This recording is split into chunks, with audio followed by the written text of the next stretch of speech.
Ever get that feeling like you're, I don't know, just stuck, pushing against something you can't quite see, running in place almost while everything else moves forward? Mm-hmm. If you're listening, you're probably someone who thrives on learning, on gaining knowledge fast, grabbing those insights that can really shift things. So you likely know exactly what I mean. Yeah, that feeling is real. And today, that's what we're diving into. We're going deep on the nature of fear itself. Right, and we're using Bren Zeman's article, The Courage to Conquer Fear, Unlocking Your True Potential, as our guide. Exactly. The mission here isn't just to, understand fear academically. It's really about pulling out actionable stuff, practical wisdom from Zeman's piece that can help you, listening right now, start to dismantle those walls. The self-erected ones, yeah. So you can move towards what you actually want to achieve. Precisely. And we're not talking about, like, a sudden fright. This is about that deeper, more persistent fear, the kind that subtly shapes your choices. The one that keeps you playing it safe. Yeah, even when safe starts to feel, well, stagnant. So we're going to unpack how this fear can be really deceptive. Uh-huh. And why taking action, consistent action, is the real game changer. And that power of repetition, doing things over and over. Also, the surprisingly high cost of our usual excuses. Oh, definitely. And the need to actually embrace discomfort, not just tolerate it. And finally, how confidence. Well, it isn't something you find, it's something you build through movement.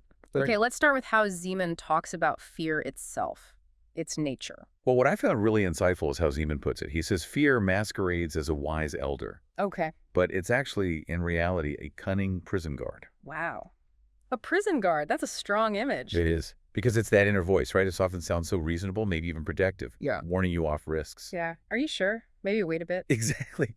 But Zeman's point is that this voice, it's often more interested in keeping you confined than in genuine safety. That hits home. It whispers those things like, are you really ready for this? Or think about everything that could go wrong. It's like a constant stream of doubt. Designed to keep us inside the lines, Right.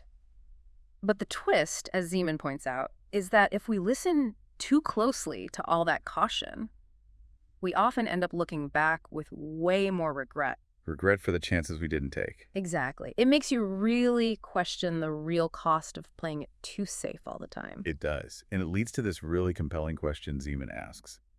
If pain is inevitable, why not choose the path that leads to progress? Say more about that. Well, think about it. Life is going to throw challenges at us anyway, right? Whether we're trying something new or just staying put. Sure, difficulties happen regardless. So isn't there a kind of logic in choosing the difficulties that actually come with growth, with pushing your own boundaries, rather than just the pain of stagnation? That's a powerful reframe. It really challenges that instinct to just avoid discomfort at all costs. And it links directly to his idea that your true purpose cannot flourish in the confines of comfort. It demands that you step boldly into the unknown. So the things we're meant to do are real potential. Yeah. It's just outside that comfort zone. That's what he suggests. It almost implies that purpose itself requires that step into the unknown. Which, naturally, brings us to the next crucial piece. Taking action. Ah, yes, action. This is where it gets really practical. This is where the rubber meets the road. Yeah. Zeman is very clear. Those who have altered the course of history do not wait for readiness. They act in the face of fear. So it's not about waiting for the fear to just magically disappear, because let's be honest, that might never happen. Right. It's about moving forward while you're still feeling it, while the fear is there. It reminds me of wanting to have every single detail perfectly planned before starting anything, that paralysis by analysis. Exactly. But Zeman flips that completely. He says, clarity is a reward bestowed only upon those who venture forth. Ah, so clarity comes after you act, not before. Precisely. You won't figure it all out just by sitting and thinking and overthinking.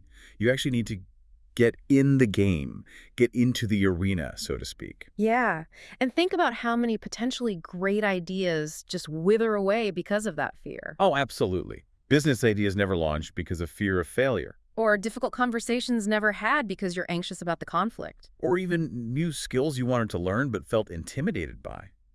Zeman calls these potential breakthroughs stifled by fear's insidious influence. It really makes you pause and think about all those missed opportunities, doesn't it? It does, and Zeman puts it quite bluntly. As long as fear occupies a seat at your decision-making table, your future remains perilously at risk. Wow. Okay.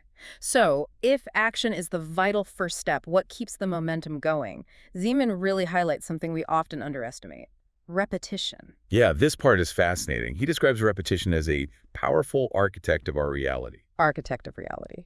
He's essentially saying that what we consistently do, and even think, literally builds who we become and what our life looks like. So if you've spent years, maybe unconsciously, rehearsing fear, Constantly playing out worst-case scenarios in your head. right, then that becomes your default mode, your reality. But the hopeful part, the upside, is that we can consciously choose to rehearse boldness instead. Yes, it's about committing to those small actions.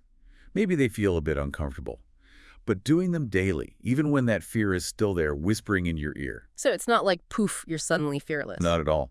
Zeman talks about courage being like a muscle that must be diligently trained, not some fixed trait you either have or you don't. Ah, like going to the gym. Exactly. Every time you deliberately choose to act, even though you're scared, every small step outside that comfort zone, that's like doing a rep. You're strengthening that courage muscle. And looking ahead, Zeman points out, opportunities will favor those who dare to move, to disrupt the status quo, and to build anew. Especially thinking about, the future unfolding. Absolutely. If you stay stuck in analysis paralysis, just frozen by fear, you risk getting left behind by those who are simply willing to try, to learn by doing. Which brings us to something we've all done, making excuses. Zeman really digs into the cost of those excuses. He doesn't pull any punches here.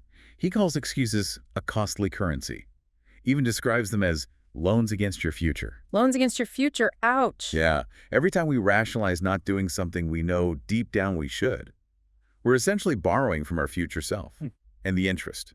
That's paid in missed growth, missed opportunities, and eventually regret. That's pretty direct. Zeman says it's time to cease making payments on a life you do not desire. Exactly, and he actually frames confronting our fears as the most prudent advice for 2025.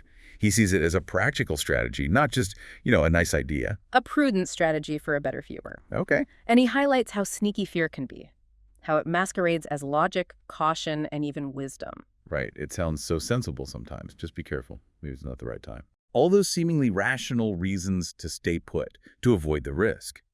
But Zeman argues it's often just fear in disguise, trying to maintain control. Which leads to this really powerful question he poses. Instead of always asking, what if I fail? He says, consider this. What if fear is lying to me? Just asking that question. What if this feeling isn't the truth? That shift alone can be huge. Incredibly liberating, yeah. So if fear is often this master of deception, what's the way out? Zeman points towards actively, deliberately embracing discomfort. Right, not just tolerating it, but embracing it. He calls discomfort the toll we must pay for a richer life. Think about it. Growth inherently involves stretching beyond where you are now.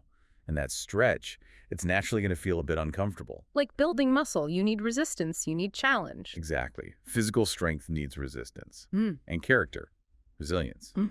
They develop through facing challenges, not avoiding them.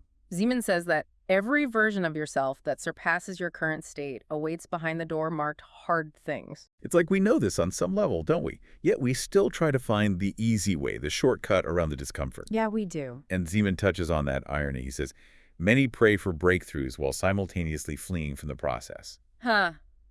Yeah. Wanting the result without the messy middle part. Right. Yearning for success, but shying away from the effort, the learning curve, the inevitable bumps in the road. But he reframes that discomfort. He calls it the very crucible designed to forge us. A crucible. I like that. It positions discomfort not as punishment, but as a necessary part of the process, something that shapes and refines us. Yes. He even calls it your invitation to transformation, something that adds weight to your future. It's an investment. An investment, not a penalty. Okay. And he gives real examples. Showing up even when you feel shaky, speaking up even if your voice trembles a bit. That's where inner strength is actually built. In those moments of vulnerability. Exactly. And he offers these helpful little mantras almost. Yeah. If it stretches you, it strengthens you. If it presses you, it prepares you. It helps you see those feelings differently. That changes your relationship with the discomfort, doesn't it? And he reminds us that the pain of the process is fleeting, but the rewards are eternal. Think about any big achievement you're really proud of. Yeah. It probably involves some discomfort, right? Oh, absolutely. Some struggle. But that feeling, it's gone now. The accomplishment, the growth, that stays. Yeah. And then he drops this line, your destiny resounds louder than your fear. Wow. That's one to sit with. Now, he also talks about comfort zones, how they seem safe but can actually trap Yes, us. he uses strong imagery again, Hmm. calls comfort zones cages that ensnare you. Cages. Initially, sure, they feel peaceful, secure. But Zeman argues that over time, that peace can curdle into this quiet frustration. You stop growing, You hit a plateau. and you end up limiting who you could become. He makes this really stark point. Calling and comfort cannot coexist. One will invariably suffocate the other. So it's a choice. Ease versus meaning, almost. Pretty much. Do you prioritize staying comfortable, or do you answer that inner pull towards something more, even if it feels scary? And Zeman's perspective is clear. You were not fashioned for a life of mere ease. You were created for a life of profound meaning. Right, and accessing that meaning, that purpose, often requires stepping out of comfort and facing those fears. Because the consequence of always choosing comfort. You might never unearth your true capabilities. Exactly, you leave potential on the table. Okay, so we've hit on understanding fear, the need for action, embracing discomfort, but Zeman also circles back to repetition, specifically how it can reshape our minds, our internal world. This is crucial. He says the mind does not discern truth. It believes what is repeated, Whether it's true or not. whether it's true or helpful or not. So if we're constantly running negative scripts, I'm not good enough, I'll probably fail, I always procrastinate, our minds just accept that. We've all done that, unwittingly rehearsing fear, doubt, procrastination, and limitation. Yeah. But the really empowering part is flipping that. Just as repetition can bind you, it can also liberate you. So we can consciously use repetition for good? Absolutely. We can actively choose to speak life instead of fear, affirm our strengths, focus on possibilities, and every time we take action despite the fear, we're reinforcing a new, more empowering pathway in our minds. We're literally rewiring. In a way, yes, which leads perfectly into another key insight. Confidence does not precede action. It is born from it. Ah, the classic waiting game, waiting to feel confident before starting. Right. But Zeman says it's the other way around. You have to take the step first, even if it's small, even if you're hesitant. The confidence builds because you acted. Obedience must precede confidence, he says. What does he mean by obedience there? I think he means obedience to that inner calling, or even just obedience to the decision you made to act, despite the feeling of resistance or fear. Obeying the intention over the emotion. Got it. That makes sense. It's counterintuitive for a lot of us, I think. We wait to feel totally prepared. We do. But Zeman warns that if you wait for that perfect feeling, you might end up remaining ensnared, watching others seize the life you were destined to inhabit. Oof. That's a wake-up call. And that first act of obedience, just pushing through the inertia, that's what creates momentum. It breaks the spell, almost. Exactly. And every time you push through that internal resistance, you're gathering evidence, proof that you can handle it, that you are resilient. And that's where real earned confidence comes from. Earned confidence. I like that. So we started by touching on the cost of excuses, and Zeman really hammers this home towards the end. He does. He calls excuses the most exorbitant lies you will ever purchase. Exorbitant lies. Why? Because you're trading that quick hit of fleeting comfort, the relief of not doing the hard thing, for the much bigger, longer-lasting pain of enduring regret. Right. The short-term ease isn't worth the long-term cost. Not at all. And he's very direct. Our results in life, they merely reflect your actions, not our well-crafted excuses for inaction. So it's a clear call to just stop negotiating with your excuses. Stop the internal debate. If something truly matters to you, he says, you can't wait for perfect conditions or zero fear. It requires movement, discipline, and ownership. Taking responsibility. Okay. So if we try to pull all this together, synthesize the core message from Zeman, it seems incredibly clear. What's the bottom line? Everything you desire awaits on the other side of a decision. Specifically, the decision to actively confront your fear. So fear, comfort, excuses, they only have power if we give it to them. Exactly. You, the individual, grant them their power. And Zeman issues this powerful reminder.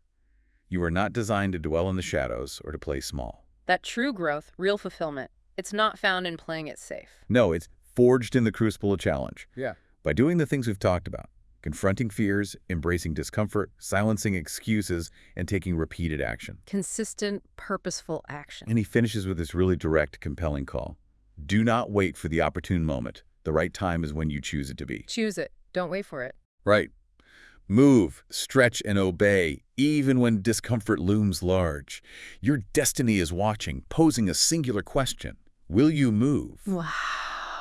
Now is the moment to push through and rise to the occasion. Go forth. That's, yeah, really powerful stuff to end on. And it leaves us, and you listening, with a final thought to consider. Thinking about everything we've just unpacked from Siemens' work, what is one small action, maybe feels a little bold, but just one small action you can commit to taking today? Something that moves you just a tiny bit beyond the edge of one of your current fears?